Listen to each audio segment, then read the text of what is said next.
Crime 101 ఈ movie చూడడానికి main reason Krish ఉన్నాడని. గతంలో చూసిన క్రిష్ మూవీస్ కానీ ఎక్స్ట్రాన్షన్ థార్ ఇలాంటి మూవీస్ చూసినప్పుడు Krrish acting and delivery and ఆ మూవీస్ ఇంకా చాలా మూవీస్ ఉన్నాయి అండ్ అలాంటి మూవీస్ అన్నీ మంచి స్క్రిప్ట్తో తీసుకుంటాడు. అందుకే మెయిన్గా ఈ మూవీ చూడడం జరిగింది.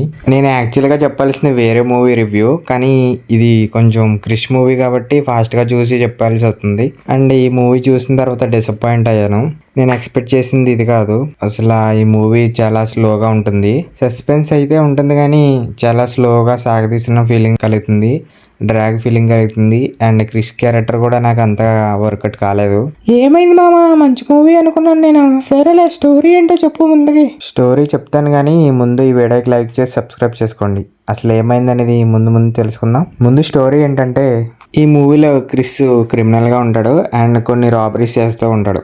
డిటెక్టివ్ ఆ క్రిమినల్ని ఎలా పట్టుకున్నాడు అనేది ఈ మూవీలో మెయిన్ ప్లాట్.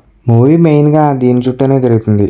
క్రిమినల్, డిటెక్టివ్ దీని చుట్టూనే తిరుగుతుంది. అండ్ మధ్యలో కొన్ని క్యారెక్టర్స్ ఉన్నాయి అండ్ అవి కూడా బాగానే ఉంటాయి. కానీ మూవీలో ఎంగేజ్మెంట్ మూమెంట్స్ అలాంటివి ఏమి లేవు అండ్ యాక్షన్ సీన్స్ అలాంటివి ఏమి లేవు.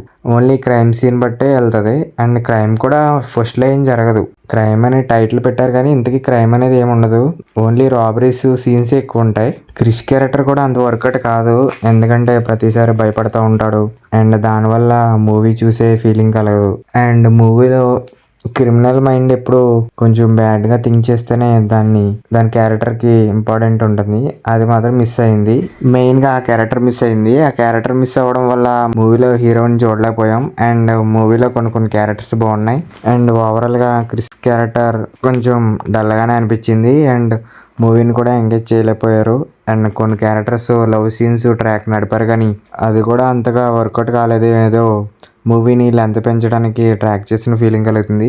ఈ మూవీని అయితే ఫ్యామిలీతో చూడడం కష్టం. అండ్ ఎందుకంటే కొన్ని 18 సీన్స్ ఉన్నాయి, అవి ఫ్యామిలీతో చూడడం కష్టం. హాలీవుడ్ మూవీస్ అంటే కొన్ని 80 సీన్స్ లేకుండా మూవీస్ తీరు, కాబట్టి ఈ మూవీని కొంచెం ఫ్యామిలీతో మాత్రం చూడొద్దు. అండ్ ఫైనల్గా ఈ మూవీ అమెజాన్ ప్రైమ్ వీడియోలో స్ట్రీమింగ్ అవుతుంది.